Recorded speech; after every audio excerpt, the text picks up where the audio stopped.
बिस्मिल्लाहिर्रहमानिर्रहीम। पाक परवरदिगार के नाम से शुरू करते हैं जो दिलों के राज खूब जानता है। अस्सलामु अलैकुम वरहमतुल्लाहि वबरकातुहू। दोस्तों, उम्मीद है कि आप सब खैरियत से होंगे। अल्लाह ताला आपके साथ खैर आफियत के मामलात फरमाए। आमीन सुम्मा आमीन।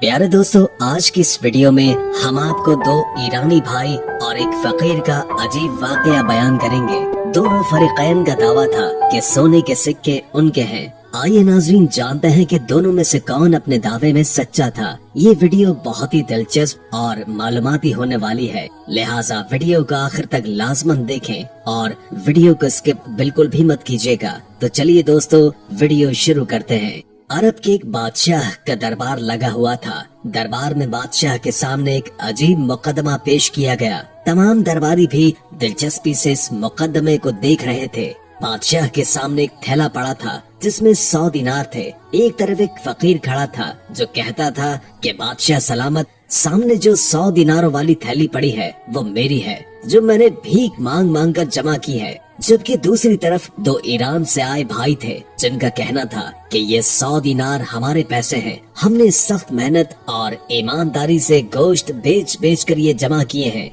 बादशाह ने दोनों की बात सुनी। इस शहर का बादशाह चूँकि बहुत ज्यादा दाना और अक्लमंद था, सो वो ऐसे ही कोई भी फैसले नहीं करता था। इसीलिए उसने दोनों फरीकैन से इस मामले में हकीकत दरियाफ्त की ताकि मुद्दे की जड़ तक पहुंचा जा सके। सबसे पहले फकीर ने बोलना शुरू किया और कहने लगा कि बादशाह सलामत, भला आंखों का अंधा कैसे दो नौजवान भले इंसानों को धोखा दे सकता है। ये तो मुझे लूटने चले थे, मेरे दिनारों को अपनी मलकियत कह रहे हैं। खुदारा मुझे इनके शर से बचाइए। ये सुनकर उन दोनों भाइयों में से एक ने कहा, नहीं हुजूर नहीं, ये फकीर झूठा है, अपनी माजूरी का नाजायज फायदा उठा रहा है। हम दोनों भाई भी इसी तरह इसके धोखे में फंस गए थे। ये दिनार हमारे हैं जो कि हम अपने साथ अपने शहर ले जा रहे थे। फिर उसने अपनी मुकम्मल दास्तान बयान करना शुरू कर दी। कहने लगा, जनाब, हम दोनों भाई ईरान में रहते हैं। हम दोनों भाइयों में बड़ा प्यार और इत्तेफाक है। हम मिलजुल कर काम करते हैं, लेकिन हमारे हालात बदस्तूर खराब होते जा रहे थे। कपड़ों का कारोबार अच्छा था जो देखते ही देखते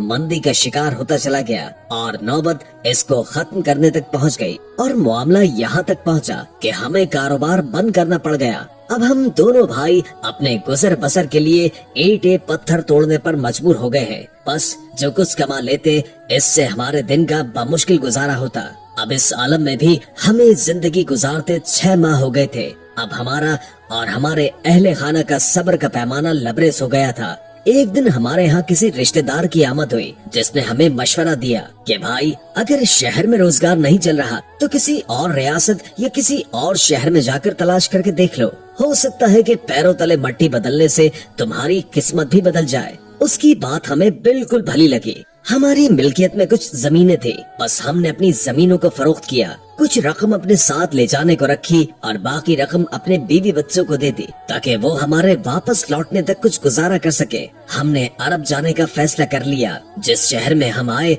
हमने सुन रखा था कि यहाँ बहुत ही नेक दिल बादशाह हुकूमत करता है और ये कि उसकी सरपरस्ती में मुल्क का निजाम बहुत बेहतरीन तरीके से चल रहा है। हम दोनों भाइयों ने उस शहर में मिलजुल कर कसाब का काम शुरू कर दिया और गोश्त फरोख्त करने लगे। अल्लाह ने हमारे कारोबार में खूब बरकत डाली और चंद ही दिनों में हमारे हालात बदल गए। हम दोनों ने बहुत मेहनत की और अपनी दिन रात की मेहनत को जमा करना शुरू कर दिया। हमें अच्छा कमाते हुए काफी वक्त हो चुका था, लिहाजा हमने सोचा कि क्यों न घर लौटना चाहिए ताकि घर वालों को जमा पूंजी सौंप आए और उनसे मुलाकात भी कर लें। बस यही सोचकर हमने अपना सामान इस सफर बांधा और 100 दिनार जो कि हमने गोश्त बेचकर जमा किए थे एक थैली में डाले और रवाना हो गए। हम चलते जा रहे थे कि शहर के बीचों बीच हमारा गुजर एक वसी कब्रिस्तान के पास से हुआ था। हम वहाँ किसी सवारी के इंतजार में खड़े होकर इंतजार करने लगे। अभी हम खड़े ही थे कि हमारे कान में फकीर की सदा पहुँची। ये फकीर बड़ी अजीब और गरीब सदा लगा रहा था। कहता था, है कोई गरीब की मदद करने वाला, है कोई इस अंधे फकीर के हाथ पर सिक्का रखने वाला, एक सिक्का ही दे दे। मैं अपने हाथ में एक सिक्का रखकर देखना चाहता हूँ। हाय मेरी किस्मत, जब मैं तंदुरुस्त था तो कैसे पैसों की रेल पेल थी। बस मैं अंधा हो गया اور میری قسمت پھوٹی کہ اب میں بھیک مانگنے پر مجبور ہو گیا ہوں۔ ہم اس فقیر کی صدا سن کر اس کے پاس چلے گئے۔ میرے بھائی نے اس سے پوچھا کہ یہ تم کیسی فریاد کر رہے ہو؟ اس نے ہمیں کہا کہ میں کیا بتاؤں کہ جب سے میں اندھا ہوا ہوں میں سکوں کو دیکھ تو سکتا نہیں، چھونے کو بھی ترس گیا ہوں، کاش کوئی میری ہتھیلی پر ایک سکہ رکھ دے۔ یہ سن کر میرے بھائی نے ہنستے ہوئے اس سے کہا، لو تم اپنے ہاتھ پر ایک سکہ رکھ کر دیکھنا چاہتے ہو نا، میں تمہارے ہاتھ پر پورے 100 دینار رکھ دیتا ہوں، تم سکوں کو چھو کر دیکھ لو۔ یہ کہہ کر میرے بھائی نے اس کے ہاتھ پر دیناروں سے بھری تھیلی رکھ دی۔ اس فقیر نے اس تھیلی کو کھول کر سکوں کو ہاتھ میں لینا شروع کر دیا۔ چند لمحے اس عمل میں مشغول رہا، اتنے میں ہماری سواری آ گئی۔ ہم نے جانے سے پہلے جب اس سے اپنے دیناروں کی تھیلی مانگی تو اس نے کہا، کون سے دینار؟ یہ تو میرے ہیں، تم خامخواہ مجھ پر الزام لگا رہے ہو، تمہیں ایک اندھے کو لوٹتے ہوئے شرم نہیں آتی؟ بس یہ کہتے کہتے اس نے شور مچانا شروع کر دیا۔ لوگ جمع ہو گئے اور ہمیں آپ کے سامنے پیش کر دیا۔ اب آپ ہی انصاف کیجئے، یہ دینار ہماری سخت محنت اور ہمارے اہل خانہ کی واحد امید ہے۔ بادشاہ دونوں کی بات سن کر کچھ دیر خاموش رہا، پھر اس نے اپنے خادموں سے کہا، دربار میں ایک بڑے برتن میں پانی بھر کر اسے تیز گرم کیا جائے۔ چنانچہ بادشاہ کے حکم کے عین مطابق عمل کیا گیا۔ بادشاہ کے سامنے دربار کے سبھی حاضرین کی موجودگی میں ایک بڑے برتن میں پانی بھر کر اسے پکانا شروع کر دیا گیا، حتیٰ کہ پانی کھولنے لگا۔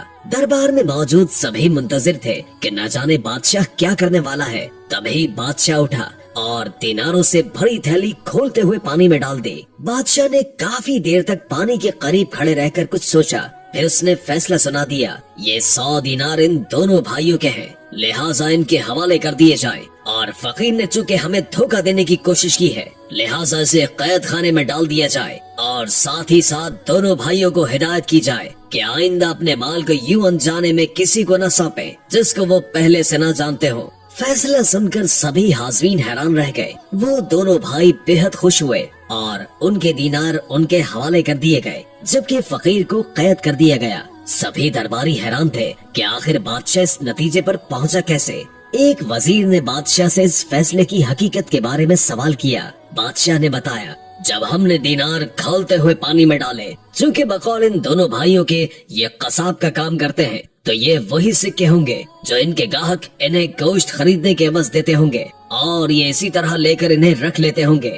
بس جب ہم نے سکے کھولتے ہوئے پانی میں ڈالے تو کچھ ہی دیر میں پانی کی اوپری سطح پر ہم نے چکنائی دیکھی، جو کہ گوشت والے ہاتھوں کی وجہ سے سکوں پر لگی تھی، اور اب وہ گرم ہونے کی وجہ سے پگھل کر اوپر آ گئی۔ اب اگر اتفاق سے ایک آدھ سکہ چکنا ہوتا تو کوئی بات تھی، لیکن چونکہ یہ وہ قیمت ہے جو یہ بھائی کام کرتے وقت وصولتے تھے، تو ان کے ہاتھ لگنے کے سبب سبھی سکوں پر گوشت کی چکنائی موجود تھی، جو کہ گرم پانی کی وجہ سے نظر آ گئی۔ بس اسی طرح ہمیں پتا چلا کہ یہ سکے ان دونوں بھائیوں کے ہیں جو کہ انہوں نے گوشت بیچ کر جمع کیے ہیں۔ اس طرح اس واقعے سے نصیحت ملنے کے ساتھ ساتھ اس عقل مند بادشاہ کی دانائی کی ایک اور مثال بھی قائم ہو گئی۔ امید ہے کہ آج کی ویڈیو آپ کو اچھی لگی ہوگی۔ اگر ویڈیو اچھی لگی ہو تو لائک کر کے ہمارے چینل کو سبسکرائب کر دیجئے، اور کامنٹ کر کے اپنی آراء سے بھی آگاہ کیجئے، اور بیل آئیکن کو کلک کر دیں تاکہ ہماری نئی آنے والی ویڈیوز کا آپ کو پتہ چلتا رہے۔ اگر زندگی رہی تو ایک اور ویڈیو کے ساتھ انشاءاللہ حاضر ہوں گے۔ ابھی ہمیں اجازت دیجیے، اللہ حافظ۔